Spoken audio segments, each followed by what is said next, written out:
Isa sa mga tip ko ngayong araw sa inyo, pag magpapadala kayo ng sapatos, huwag niyong pagpapatungin yung box. So ayan, sinukat natin yung Velocity Blue. Ito yung pina-reserve natin na AE1 na available nila dito. Stormtroopers Velocity Blue.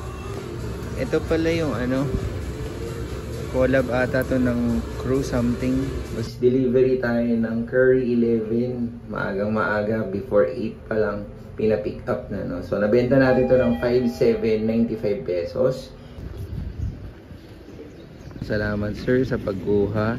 Ayan mga boys, na benta na natin yung Curry 11 na isa. Ano kaya yung sunod na pair na mabenta natin? Kita nyo naman ay bag ko. Grabe, kakatapos lang natin ng trabaho. Pero yan, blessings. So kita tayo sa sunod na benta. Ayan mga coins, kakagising lang natin. Nakatulog naman tayo kahit at least 2 hours, no? Simula na tapos yung shift natin. Kasi putol-putol, hirap talaga ako matulog sa umaga. Pero ayun, sabi ko kanina, antay tayo ng isa pang blessings. So, meron tayong blessings ngayon kasi meron 2 pairs na nabenta dito sa Quiz Kicks. So pakita ko sila sa inyo. Ito yung sapatos ni Gordon Hayward. Ito yung Gordon Hayward 3 at yung Gordon Hayward 4 na kiwi. So yung isa naman pala is Hornets colorway. So pasilip ko sa inyo ng malapitan para makita nyo yung materials, and then siguro sa next na vlogs natin, pakita ko naman sa inyo iba't ibang kulay ng Gordon Hayward 4s na meron tayo personally at in stock dito sa atin.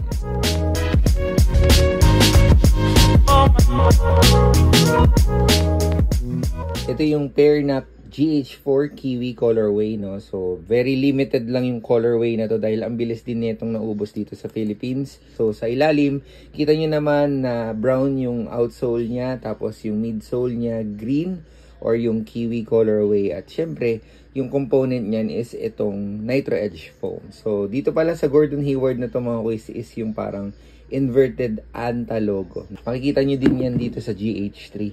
Ito naman very unique, and ito yung last team ni Gordon Hayward before siya mapunta sa Oklahoma City. So ganun din, yung Anta logo is inverted din, at napakaganda ng concept nito kasi ito yung parang Hornets colorway, no? So isa din to sa mabilis na ubos after ni-release dito sa Pilipinas, and parehas lang din sila ng kanyang foam or technology na Nitro Edge foam. Pero ang maganda lang kasi dito sa Gordon Hayward 4, ayan, medyo mas breathable siya compared dito. Dahil dito lang yung breathing area ng paa mo, no? Bukod doon mga kuys, ang kinaibahan nila is yung kanilang harness. Dito kasi, Velcro type. Dito naman is parang, ayan na, bakal na siya, pinipush mo siyang ganyan, tapos saka mo hihilahin. So, yun yung pinagkaiba ng pairs na to. Sa totoo lang mga kuys, ang hirap pumanap na angulo kasi ang dilim ng cellphone nito kumpara sa dati natin ginagamit. So ayun, shoutout ulit kay Miss Rose Ann na taga Iloilo. Papaship ko na po ito sa inyo. Maraming salamat syempre sa tiwala at nag-refer dito sa Quiz Kicks. So tara, alis na tayo mga kuys.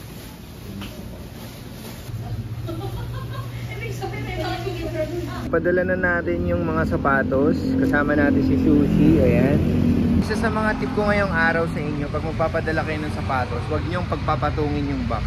Mas maganda mag-book na lang kayo ng 2 waybill para separate. Mas mura siya ng around 100 to 200 pesos.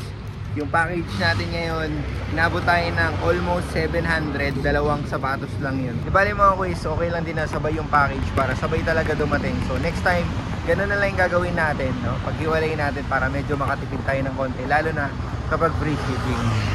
Another pair for Quiz Eric Cielo or Coach Sky, no? So ayan, papaship natin to ngayon mga quiz. Nandiyan na yung Lala Move sa baba. Katy Mountain mga quiz. Uy, malaglag pa. Nalaglag yung cover ni Sushi. Si Kuya. Kaya bale, kung nakaraan nagpa-ship tayo ng AE1, ito naman meron tayong mga ihahabol na Nike products na delay talaga yung delivery nila sa akin. Hindi ko alam kung bakit. Bale, ang pupuntahan nito is Bataan, Ilocos Norte, saka Iloilo. So ito, unahin na natin. Ito yung pinakabagong Precision 7. Ayan. Comment lang tayo dito, no? Bale, wala namang ganong pinagkaiba sa materials. Naging slim lang siya compared dun sa Precision 6. So ito pala ay kay Quiz Val. Vladimir na isa sa mga kaibigan natin na laging bumibili dito sa Quiz Kicks na taga Bataan. And then ito naman kay Quiz J. Zerudo na bumili sa atin ng JT1 dati. So size 9 naman to. Ito mga quiz, ang feedback ko dito napakaganda. So napakamura niya, nakuha to sa atin, 3.3, 3.5 kasama yung shipping. And then ito naman yung kay Jay. Ayan, happy birthday Jay. Shout out sa iyo sa Ilocos. Ayan, regalo to sa kanya ni Regine. So shout out sa inyo dyan, sa inyong business. God bless sa inyo. So ipaship na natin yan ng mabilis. And then pakita ko naman sa inyo tong mga iba pang dumating mamaya kasi hindi pa natin yan mapapaship ngayon. So papakita muna natin yan mamaya sa mga may-ari. So ito muna ang tatlo. Yan, so far 4 lang yung maximum na kaya natin bitbitin gamit tong motor natin, no? Kasi kailangan natin ng balance, saka wala namang compartment na malaki to. Pangit itsura, no? Pero ito, bibit-bitin natin to sa gilid natin, tas yan, dyan sa harap. So ayan, nakarating naman tayo ng ligtas dito. Mainit nga lang sobra, pero may helmet saka jacket naman tayo. So pawis ka sa loob. Tara, pasok na natin to dito. Kasi pagkatapos naman itong dalawang naigido naman tayo sa JNT. So ito yung mga sapatos Precision 7, isang size 11 saka isang size 10. So ayan mga kuys, tapos na tayo kagad dito sa JNT. Wala pang 10 minuto. Ay, JRS pala. Wala pang 10 minuto. Yun yung kaibahan nila, mabilis dito magbalot, tapos malakas yung aircon. Ayun mga kuys, konting kembot lang. Nandito na tayo sa JNT. Mainit pa din syempre. So tara, papaship na natin to. Sana bukas ang aircon nila. Sushi, dyan ka lang muna sa lilim. So ayan, sarado dyan mga kuys. Dito tayo. Parang ewan eh. Sige lang ma'am, makakapag-antay naman ako eh. Videoan ko muna to. So ayan, Air Force One natin. Para kay JC. So ay, paper cut. Ay, kusa. Ito yung anong kitty cut. Academy. So ayan, balot na. Ship na yan. So ayan mga kuys, tapos na din. Tapos na yung isa natin shipping dito sa JNT. And punta na tayo ng Eastwood. Pick upin naman natin yung isang sapatos na AE1. Mabilis din sila ngayon kasi wala ganong customer. Ito yung complete package ng basketball nila. Yan lang yung meron sila dito mga boys. Dito naman yung kanilang mga running shoes. So ito yung pina-reserve natin na AE1 na clay yung colorway. Ang ganda talaga boys. Konting-konti na lang. Naku, kundi lang bumili ng isang pair na bagong palabas. Bumili na tayo nito. Ito pa yung available nila dito. Yung Stormtrooper saka yung Velocity Blue. Kaso kasi mayroong palabas na low cut nito tapos itim naman yung kanyang ganito. So abangan natin yan. Ito pala yung ano, collab ata to ng Crew something. Basta ganun. Meron tong collab dito sa Philippines and then ito yung gagamitin ni KQ or Kevin Kiambao. Ayun, nakita ko na. Aral Crew ata yung tawag sa kanila. Aral Crew. Ayun. So mabibili nyo to dito ng 7.3. Meron pa siyang ganitong kulay. Ang ganda din itong kulay na to. Pero ito, 8.5 naman. Tapos meron silang D-Rose pero hindi naka-sale. Ito yung bagong colorway. 5.5 naman dyan mga boys. Dame 8 ata to. Dame 8. Yan. Then ito naman yung Donovan Mitchell 4.0.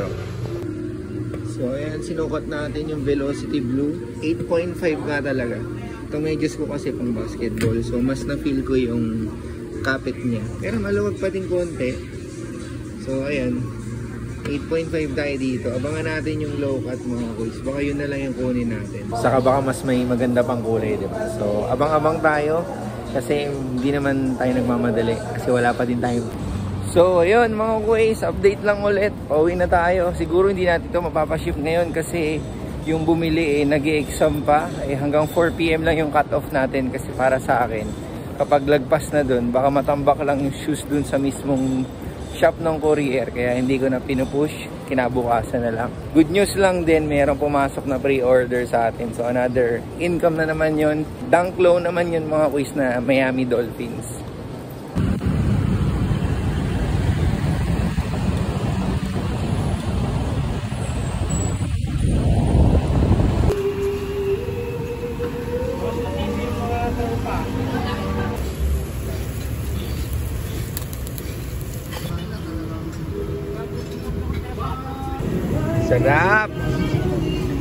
tapos ng mga konting hirap natin.